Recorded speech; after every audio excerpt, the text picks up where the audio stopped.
As has been discussed in a number of the sessions here today at Adventure Together, there are many stakeholders in the travel and tourism industry making positive changes to become more sustainable.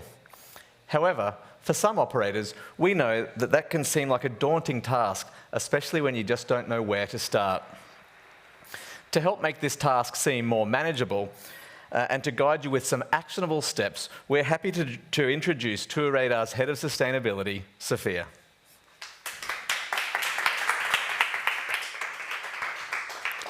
Thank you, Brandon. Hello, everyone on site and online. I'm happy to be here and happy to tell you our story. So today we have already talked about possible pathways for multi-tour industry, how we can achieve net zero before 2050. But how about an actual example, how we can improve tourism to be beneficial and benefit the places we visit and be a force for good?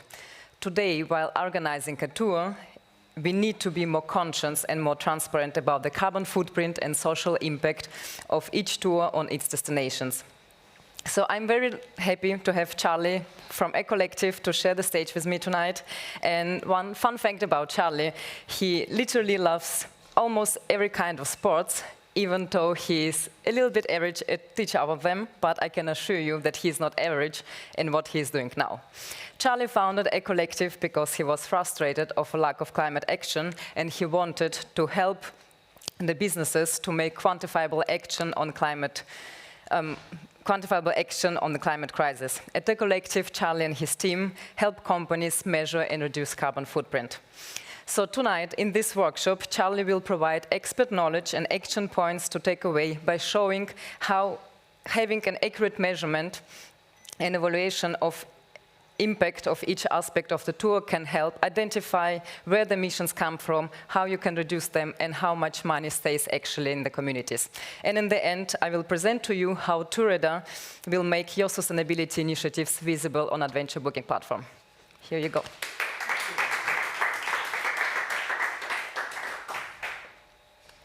I think I might need your help with the slides, if that was okay. But thank you very much for having me. As I said, I work at Ecollective, and we measure the carbon footprint of companies. I've got about 25 minutes worth of presentation time, but I could talk about it for like 8+ hours. So if you do have any questions, whether they're during this online or in person or afterwards, feel free to reach out to me or to the company, and we'll get back to you and help, because this is going to be something we're all going to be doing for 10+ years or so, and it's a little bit complicated. So the reason why is obviously we're in a climate crisis. We're currently at about 1.1 degrees in terms of global temperature rises. We're on track to have about 3 degrees, maybe more. And although it sounds quite small, it's actually quite a big deal. And it's pretty disastrous in terms of where we're looking at that stage. I think the one thing I'd want to kind of focus on is actually, if we just go back a slide, would be the fact that there is a deadline, and every moment of delay causes additional emissions to go up into the atmosphere, and then those emissions stay within the atmosphere for sometimes thousands of years. So every day of delay is making the situation slightly worse. And because of that deadline, and because there's only so many hours in each day that we can do to work on these things, I think there's a really big need to have progress over perfection. We need to start making changes today, even if we know there's flaws in them and they're not perfect. Don't let them stop you from doing something that you know is generally a good action to take. Now, I was talking about earlier that kind of 50 degrees that we need to cut our footprint by 2030. And the easiest way for a kind of a tour operator or any company in the world to reduce their footprint is just to stop selling stuff. But it's not the greatest business advice, and it's not going to get much buy-in with most people within the organization.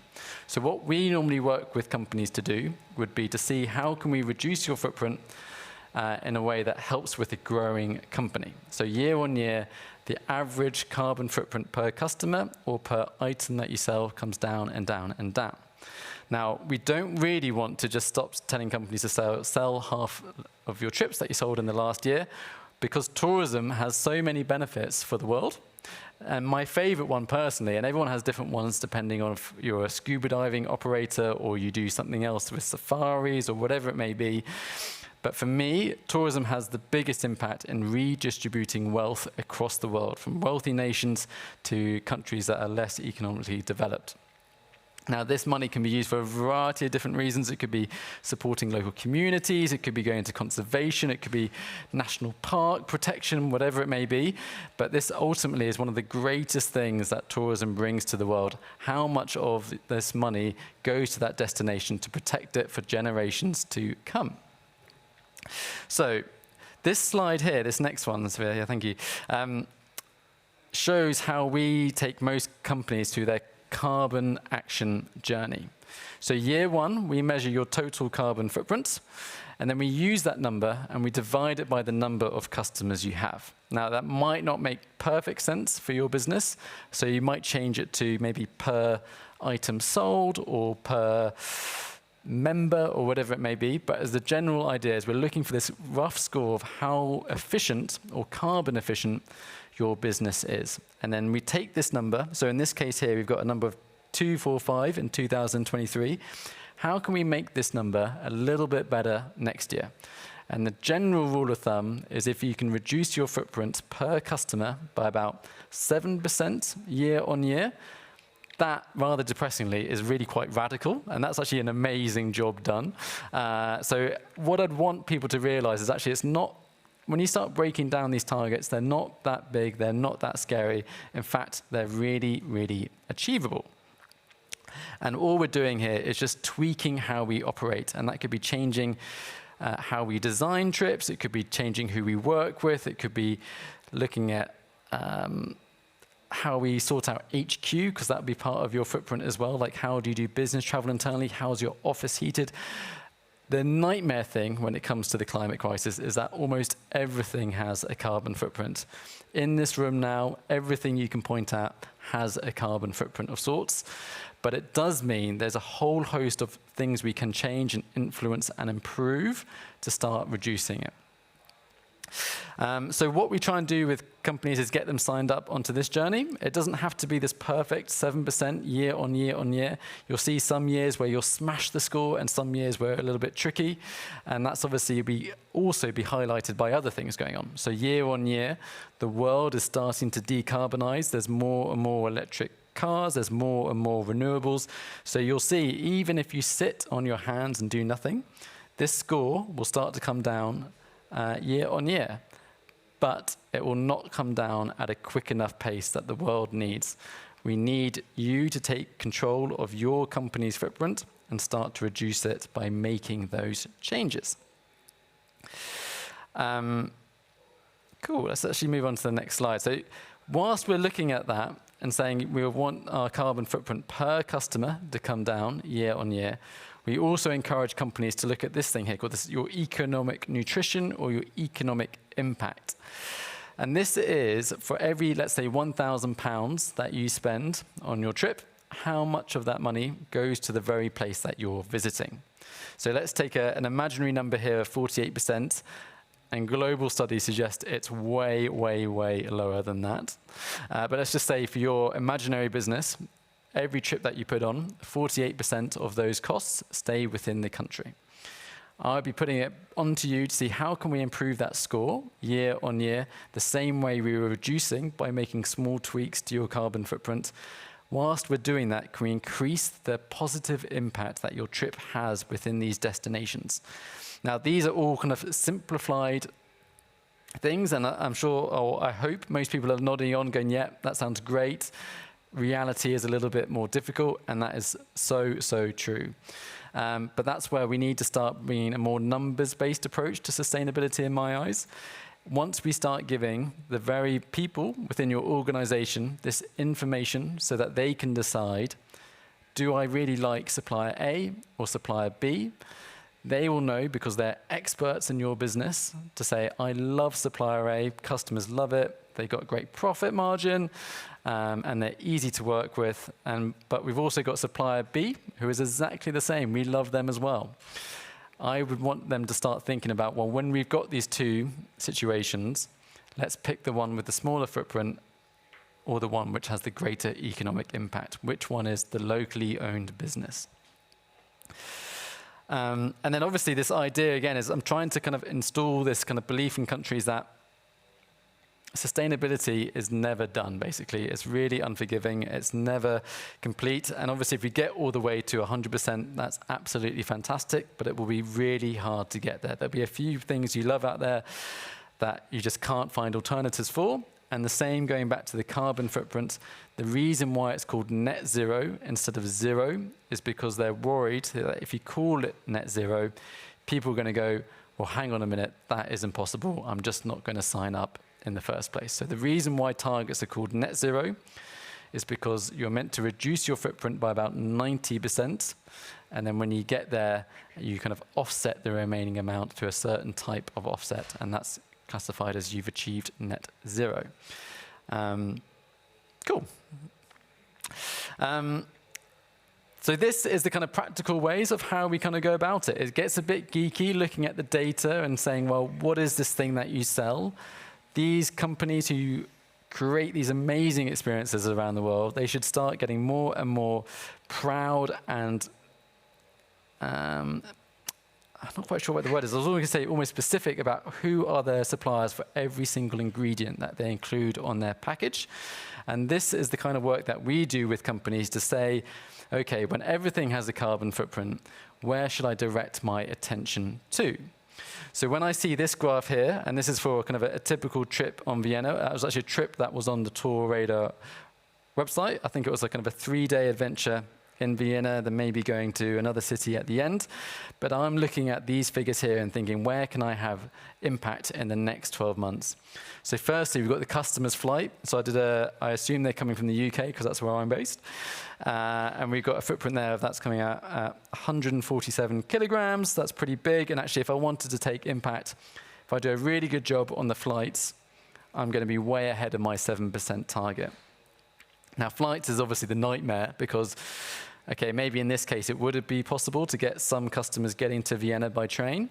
But let's say we're talking about a trip in the Maldives and we've got UK customers. We can't really tell them to get the ferry or get the train. No one's ever going to book it.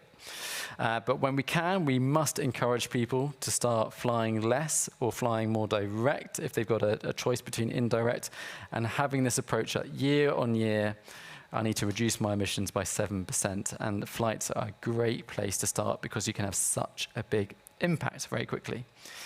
Let's say we're talking about the Maldives and the flights are just a no-go because the alternative is really, really tricky. We can then start looking at hotels. And we can see here on these slides that whilst we've got hotels A, B, C, and D, and they're all very, very similar in terms of they're all 4-star, they've all got this rooftop pool, they're all about the same price. I'm encouraging these teams to start picking the hotels based on which one has the smaller carbon footprint. Generally speaking, the nicer the hotel, the bigger the footprint, but actually there are some amazing properties out there that just make that theory absolute rubbish. You can get amazing hotels with a tiny, tiny footprint, and you can get really average, basic-looking hotels that have got massive footprints. And this is the kind of decision-making process I really want to instill in companies and start to think, where can I make the trip better for the customer? How can I make them give me a 5-star review when they come home? How can I make it so that's even more profitable? And how can I make it so that it has a smaller carbon footprint as well? And if we go on to the next slide, we can also start bringing onto that idea of, well, what is the percentage of my costs for each of those items? Are they staying in the local economy or not? Which parts of these things are really bringing positive impact to the destination in terms of cold, hard cash? And so when I'll be looking at this, we'll be saying, okay, the totals here are 262 kilograms of carbon per person on this trip, and we got 58%. And I'm not here to wag a finger saying that's awful or that's fantastic. It's just saying it's my challenge if I'm in this company to improve this score year on year. And as a rough guide, I say 7% is pretty good in terms of improving those figures there. If we move on to the next slide, I was kind of wondering how in detail to go into this, because this is starting to get into a bit of kind of carbon jargon terms. And when we're talking to customers, 99% will have no idea what we're talking about when we're looking at this. So I might skip over these a little bit quickly, but do feel free to reach out if you have any questions, because we included these slides because they're so, so important. So I use this to judge one company against another. So whether that's judging TourRadar against Apple or against Mars bars, I look at what is their scope 1, 2, and 3. And the reason for that is because it tells me of your total footprint, how much does your business have direct control over? So these things called scope 1 and scope 2, that kind of portion of the pie chart is where you have direct control over. If I gave you an unlimited credit card and said you've got a week to fix it, you could fix it by the end of that week, so that by this time next year, you no longer have a scope 1 or 2 footprint. Scope 3 is all these other things, basically everything else that you might do that has a footprint that's kind of your footprint, it's kind of someone else's. So when we look at that kind of previous chart, we're saying we've got the hotels footprint, we've got the activities footprint, we've got the restaurants giving us a meals footprint. They're kind of your footprint as a tour operator, but they're also, aren't they the hotel's footprint? Isn't it the customer's footprint? And that's very, very true. The answer is yes, yes, and yes. But it is very much a case of your footprint. You can still influence it to be better, and so you still need to take control in terms of measuring it and improving it year on year on year. Now, most tour operators will find that their scope 3 is going to be their biggest. So when it comes to them taking effective carbon action, I really encourage them to think, well, actually, if I really want to hit the big targets in 5 or 10 years' time, this whole piece of work is how do I encourage everyone we work with, all our suppliers around the world, to start joining us on this net zero journey as well. If that hotel that we love so much on that trip starts reducing their footprint year on year, it means your footprint will start reducing year on year. And this is where it becomes this big kind of community or collaboration piece when it comes to scope 3 is how do we influence positive change around the world and say, well, what can we do here to make it easier for our suppliers to start reducing? Or what can we do to encourage consumers to behave in a way that we know has a smaller footprint, and all of these different things? This next slide will kind of show how that changes amongst different companies. And when I was saying this is the tool I use to compare Apple to TourRadar or to another company, the reason why is because I judge you more on how much change you've made on the things you have direct control over. So your scope 1 and 2, those are the things you can change with the unlimited credit card. You don't have to talk to suppliers. You don't have to encourage a hotel to start signing up to this. You can fix it yourself. So when we're looking at different things, first thing I'll be saying to TourRadar is how much have you fixed of your scope 1 and 2 of your carbon footprint? How much have you reduced that? And then I'll be saying, okay, let's get into scope 3. What can we do to influence and move it here? But there's an element of you need others to be joining you on that journey. But I just thought that slide was quite interesting because it shows how different companies might have slightly different targets. When you see net zero 2030 or net zero 2050, the reason why is probably a little bit to do with this. And maybe aviation is a great example where they're thinking all of our footprint is in our scope 1 and 2 pretty much, or certainly 80% of it is. And that's why they're being a little bit maybe less ambitious, because they're thinking, how are we going to get people from A to B?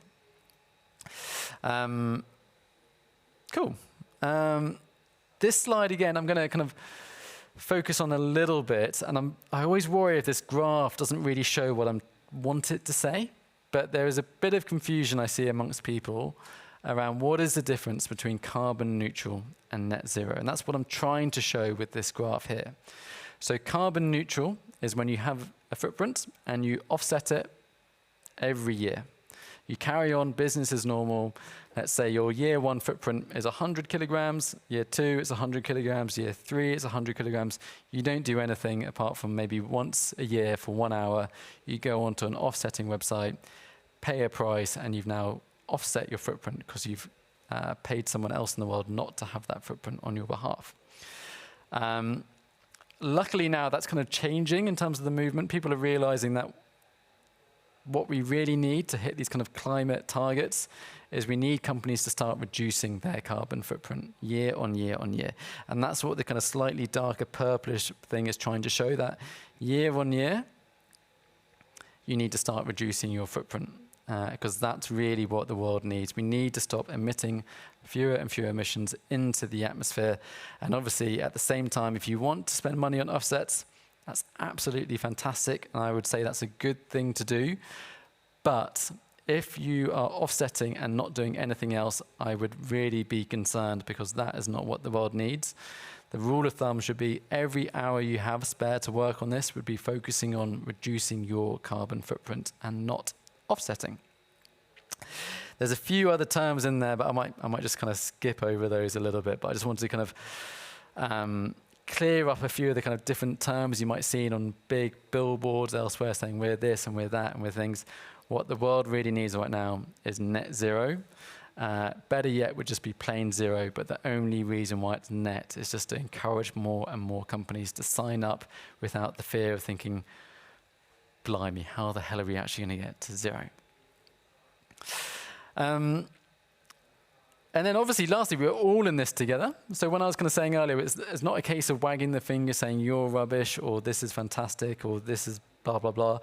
We're all very much in this together, and we all have a piece to play.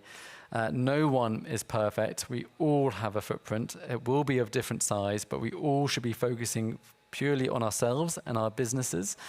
But what is slightly reassuring to some weird way is that everyone has this problem. And this whole space, and Sophia, I'm sure you won't mind me saying, but everyone is ridiculously collaborative when it comes to sharing progress and seeing how we can improve things and make things easier, because it is a little bit of a minefield, like trying to find out just that one thing there. What is the carbon footprint of that hotel? Just that one task alone can be super tricky.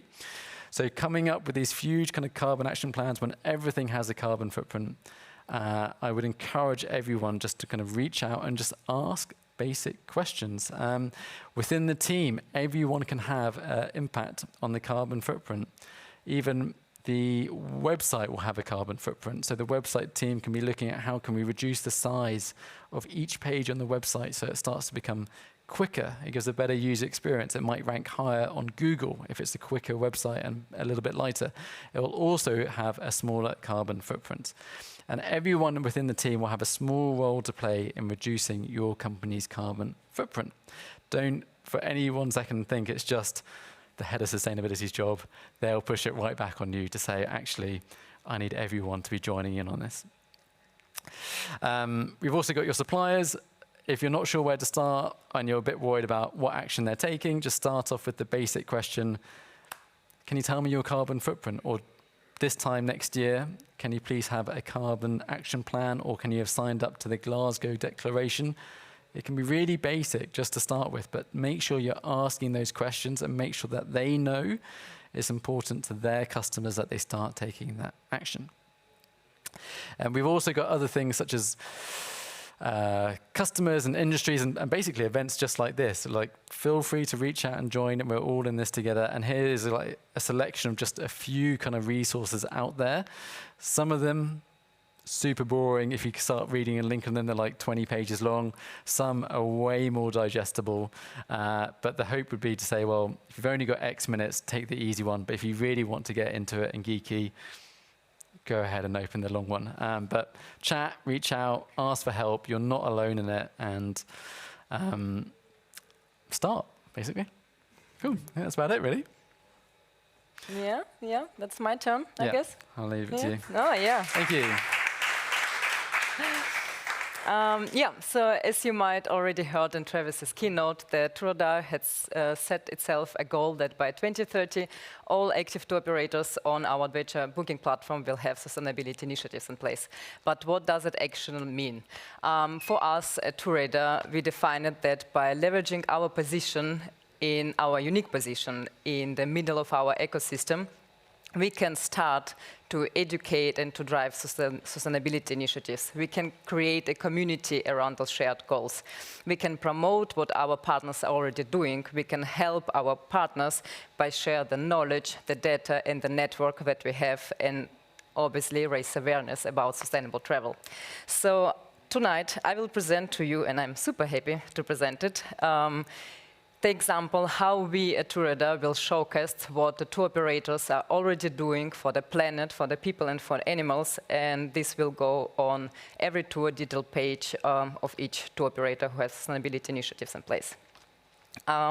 We work with the product team and designer team on this mockup, so this is how tour detail page of tour operator will look like, and the customer will be able to see a small paragraph of what tour operator wants to put there, what are they focusing on in their sustainability initiatives or their sustainability plan.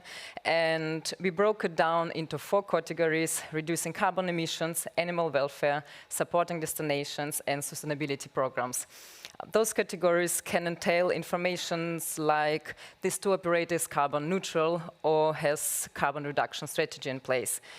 This tour operator hires local guides, brings people to locally run and owned businesses and hotels, hosts community building or sustainability projects for staff and travelers to partake in, raise awareness about sustainable travel while on tour with the travelers, and does not bring and does not offer tours where animals are used for entertainment.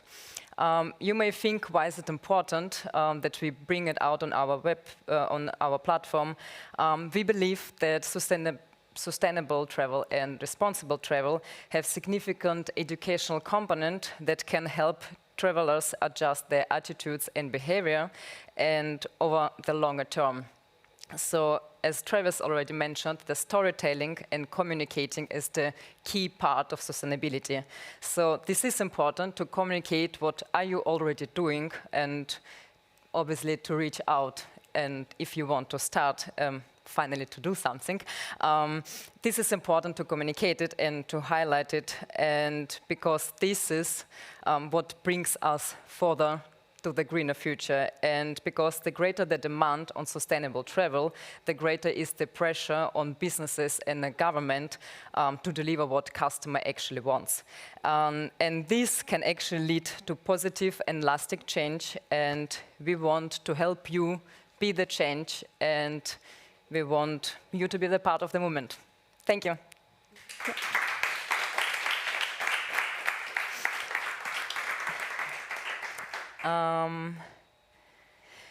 There is a question in the chat. What specific action can travelers do on a daily basis to contribute to reducing footprint? So what can travelers do? Yeah. Well, the basic one is definitely reduce your air miles. I can't say anything without doing that. It's the most unpopular one, but it's the truthful one.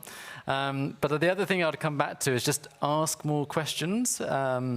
Start putting the onus and just ask more and be more curious about the very things that you're buying. When you go and book a hotel, or you book a tour, or you book whatever it may be, I would just put that question back onto them. What is the carbon footprint of this, or what are the actions that you're taking?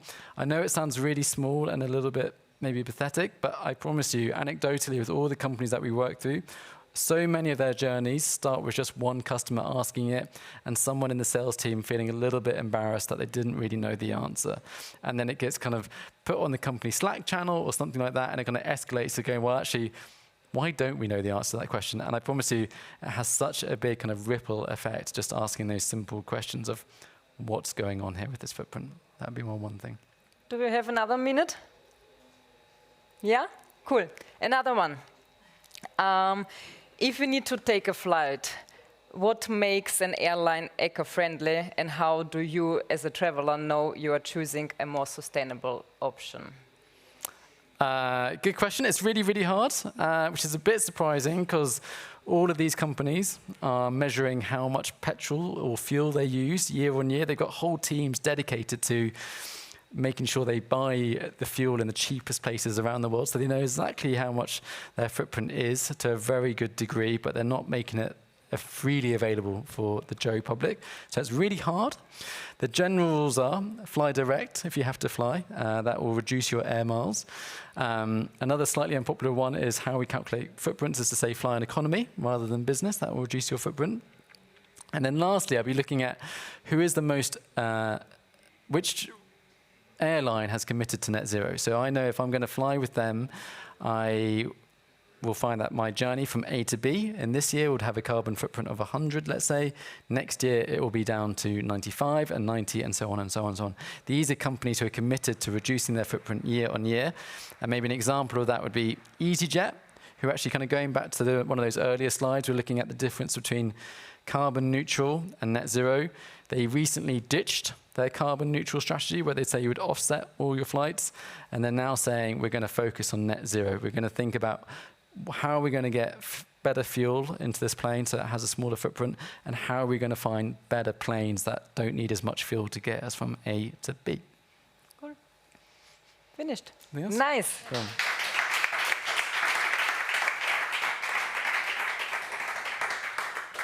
Cool. Thank you so much. Thank you.